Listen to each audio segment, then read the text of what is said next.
According to Integral, if a cult came along that said 1 + 1 = 3, they would be right, because everyone is always right. According to Ken Wilber, Integral's founder, I have one major rule: everybody is right. More specifically, everybody, including me, has some important pieces of truth, and all of those pieces need to be honored, cherished, and included in a more gracious, spacious, and compassionate embrace. Has there ever been a dumber idea? Is Wilber the star guru of the Dunning-Kruger effect, by which every moron thinks himself a genius? Newsflash: most people have as much idea of the truth as chimpanzees do. Wikipedia says, integral theory is Ken Wilber's attempt to place a wide diversity of theories and thinkers into one single framework. It is portrayed as a theory of everything, the living totality of matter, body, mind, soul, and spirit, trying to draw together an already existing number of separate paradigms into an interrelated network of approaches that are mutually enriching. It is insane to try to fit together incompatible and incommensurate theories. Why can't science unify general relativity and quantum mechanics? It's exactly because these theories are incompatible and incommensurate theories. Wilber and his ilk don't care about such fatal problems. They all need to take a crash course in Thomas Kuhn's The Structure of Scientific Revolutions. Wikipedia says, competing paradigms are frequently incommensurable, that is, they are competing and irreconcilable accounts of reality. The idiotic Wilber gang, what a bunch of dolts, believe that competing faiths, competing sciences, competing philosophies, competing political and economic systems, competing methods, can all be lumped together into one giant integral theory despite the fact that they invoke irreconcilable accounts of reality. Wilber and his supporters don't seem to grasp the basic concept of irreconcilability.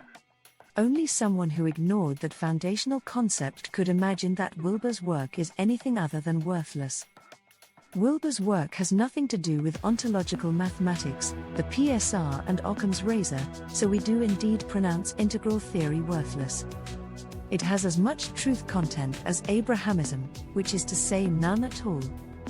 While we're at it, meditation is 100% worthless. Anything deemed important by Wilber is ipso facto of no conceivable benefit. Look at where it got him.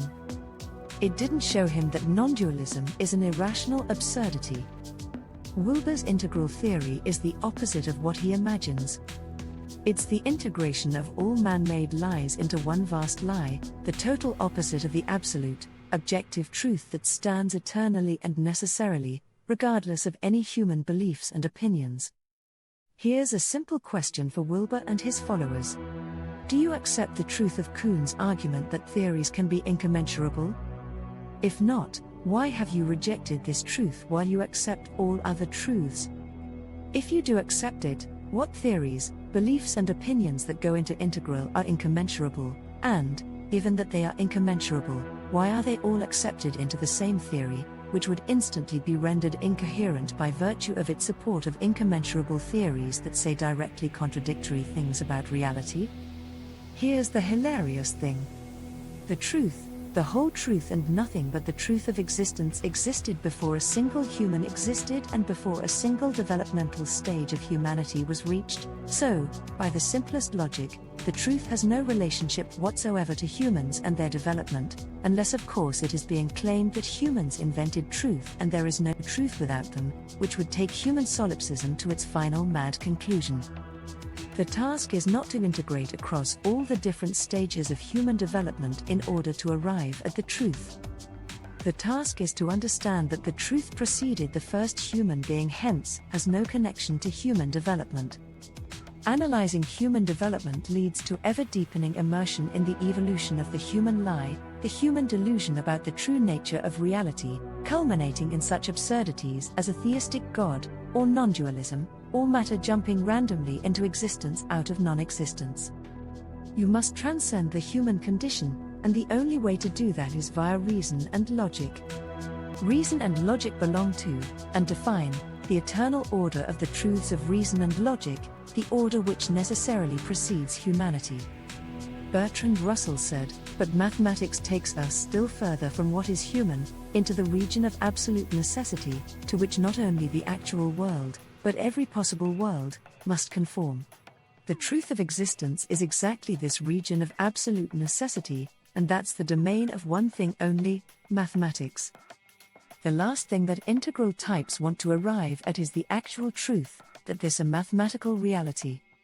They prefer any human lie whatsoever to the truth that lies outside the human condition and outside all answers conditioned by the human constitution, concerning such things as human perceptions, misperceptions, human feelings, pure irrationalism, mystical intuitions, meaningless speculation and conjecture, and human beliefs, self-deception, believing things just because.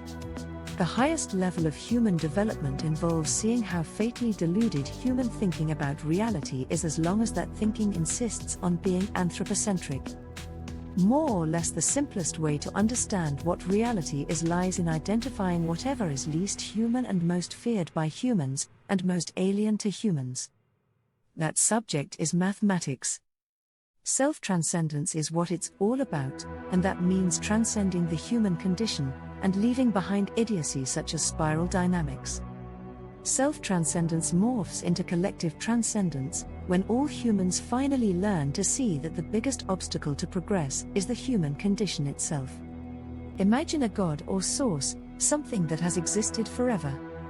In what way does it deploy human spiral dynamics, or human integral, or the human condition, or anything at all human, to understand itself and reality?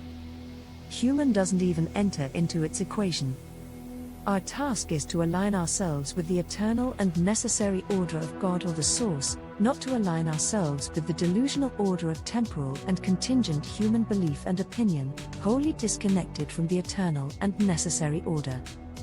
The truth, the eternal and necessary truth, is never something that evolves. It has always been the same. It is pure being. It has nothing to do with any thinking informed by becoming. It is in fact the base from which becoming is launched, at the Big Bang, hence is the total, absolute and objective answer to the whole domain of becoming.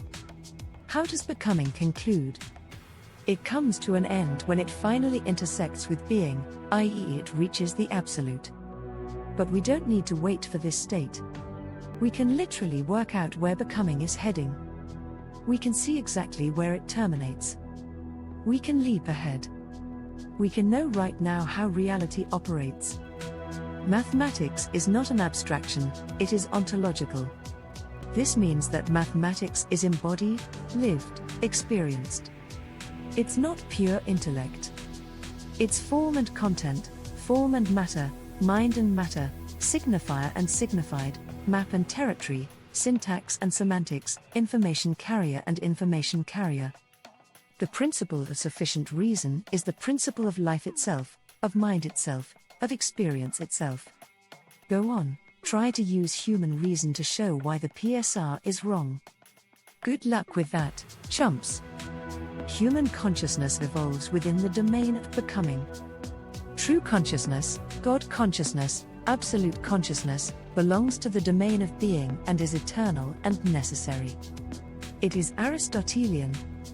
It is God thinking about God, thought thinking about thought, experience experiencing experience, perception perceiving perception, feeling feeling feeling. Humans are stuck on the becoming side of the fence, estranged from being. Humans are afflicted by both the unconscious and by false consciousness. True consciousness means aligning with being, with eternity and necessity. Have you grasped the way the system works? There is an eternal system of pure consciousness, being, and this produces a temporal system of unconsciousness, becoming, which then evolves consciousness, which is initially totally delusional as it develops, generating countless false ideas and being more or less a false consciousness. Only the most enlightened minds start to grasp the difference between being and becoming and to understand that consciousness explores falsehood in immense detail before it even begins to get anywhere near truth. Developmentalism involves absolute consciousness, being, greater than the absolute unconscious, becoming, the Big Bang, greater than the evolution of the unconscious into false consciousness, all human belief systems, including scientific materialism, philosophy, religion and spirituality, greater than the evolution of false consciousness into true consciousness, awareness, knowledge, understanding and the embodied use of ontological mathematics, greater than the evolution of true consciousness to absolute consciousness, the omega point of true consciousness where the consciousness of becoming, temporal and contingent, intersects with the consciousness of being, eternal and necessary. The circuit is closed, the cycle is complete. Why is this so hard for people to grasp? It's exactly because they are unable to transcend the human condition. They can't step back from their feelings, mystical intuitions, limited perceptions, beliefs and opinions to see what's really going on. In short, they're not smart enough, yet they imagine themselves supremely smart. The Dunning-Kruger effect stands directly in the way of human progress. The Dunning-Kruger effect is a cognitive bias in which people believe that they are smarter and more capable than they actually are. People of low ability, of poor reasoning ability, lacking logic and intellect, do not possess the skills needed to recognize their own incompetence. How does the irrational person learn he is irrational? How does the illogical person recognize his lack of logic? The combination of poor self-awareness and low cognitive ability leads individuals to radically overestimate and inflate their own capabilities. Fools are blind to their own foolishness. They wouldn't be fools otherwise. Charles Darwin wrote, "Ignorance more frequently begets confidence than does knowledge." W.B. Yeats wrote, "The best lack all conviction, while the worst are full of passionate intensity." Bertrand Russell said, "The whole problem with the world is that fools and fanatics are always so certain of themselves, but wiser people are so full of doubts."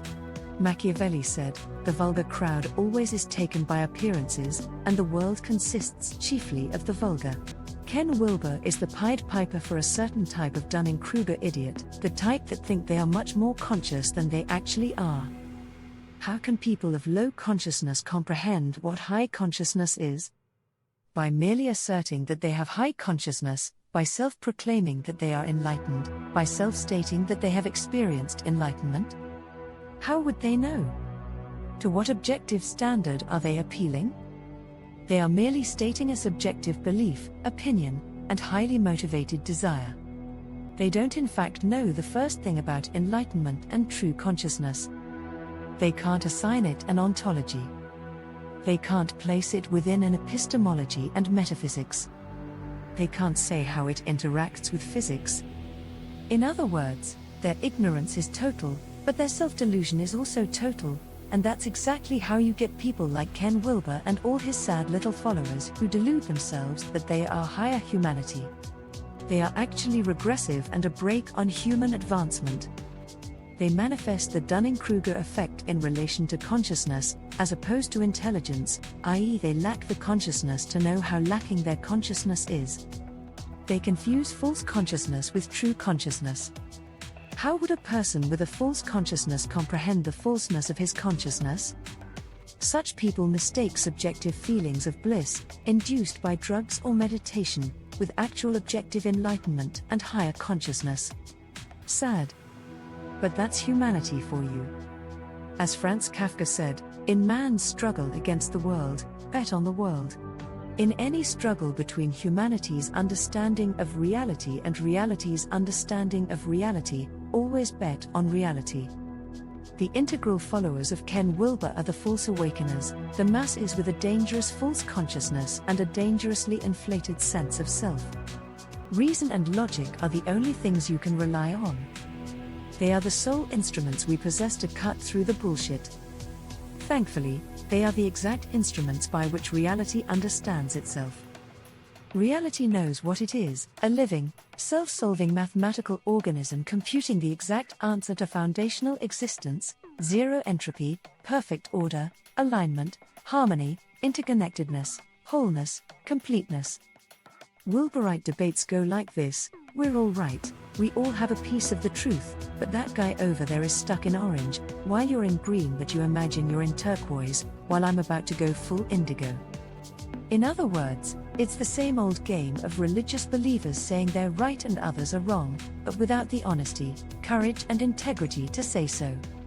Is there anything worse than saying everyone is right and then creating a spiral dynamic hierarchy where those further up the hierarchy are more right than those lower down? As soon as you say that some people are more right than others, that is functionally identical to saying that others are wrong. Would a Muslim be happy to told that he's right but people such as Ken Wilber, who reject Allah, the Quran and Muhammad, i.e. everything that defines a Muslim, are more right? To any Muslim, Ken Wilber is telling that particular Muslim that he's wrong, not that he's right. He's telling him that Islam is false. How else could anyone interpret Wilber's work except as an attack on everything other than non-dualistic Buddhism? Wilber's not telling everyone they're right, he's telling everyone they're wrong unless they agree with him, so he's no different from Moses, Joseph Smith, St. Paul, Muhammad and all the rest of the gurus and prophets, but at least they were honest enough to tell everyone else they were wrong and didn't play this pathetic game of simultaneously agreeing with people yet telling them they've got a long way to go to really get it. Pure hypocrisy and madness.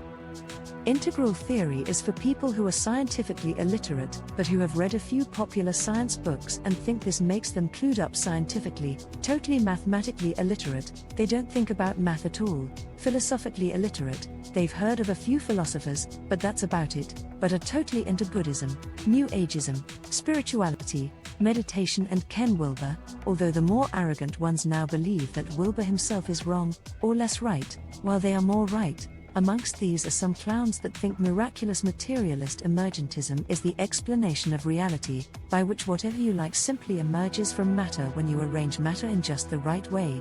You can get mind, consciousness, life, free will, whatever you like, from mindless, lifeless matter with no free will. She's. You can be certain these people know nothing about ontology, epistemology, metaphysics and physics, and how they all relate to each other. The question that destroys all false claimants to knowledge is simple. It's the ontological question: what is it made of? What is God made of? What is non-dualism made of? What is bare awareness made of? What is cosmic consciousness made of? What is love made of? All these dunces don't have a clue. If you can't say what something is made of, hence what laws it obeys, you literally have no idea what you're talking about.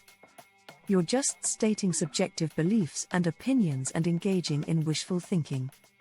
For all those interested in actual knowledge, reality is made of mathematical sinusoidal waves arranged in eternal, necessary mathematical monads, minds. That's all you need to create the universe and everything else. How do we know this? Simply by applying reason and logic, the principle of sufficient reason, the principle of rationality, and Occam's razor, the principle of simplicity. It really couldn't be simpler, more rational and more logical. This is a strictly mathematical universe, but mathematics bears no resemblance at all to what people are taught at school, where it's presented as a boring, unreal, man-made abstraction, concerned with abstract syntax only, while science deals with everything real. In fact, mathematics is both syntax and semantics, form and content, form and matter, the information carrier and the information carried, the map and the territory, and is a complete replacement for science. Although the integral gang say, everyone is right, you then come across some of these people saying that idealism is wrong, rationalism is wrong, mathematics is wrong, while materialism, empiricism and emergentism are right. That sounds like someone rejecting integral, not embracing it. How can anyone be wrong in integral? Isn't the whole point that everyone is right? Otherwise, you would be subscribing to non-integral, whereby you go around telling everyone that they are wrong if they do not subscribe to the one truth.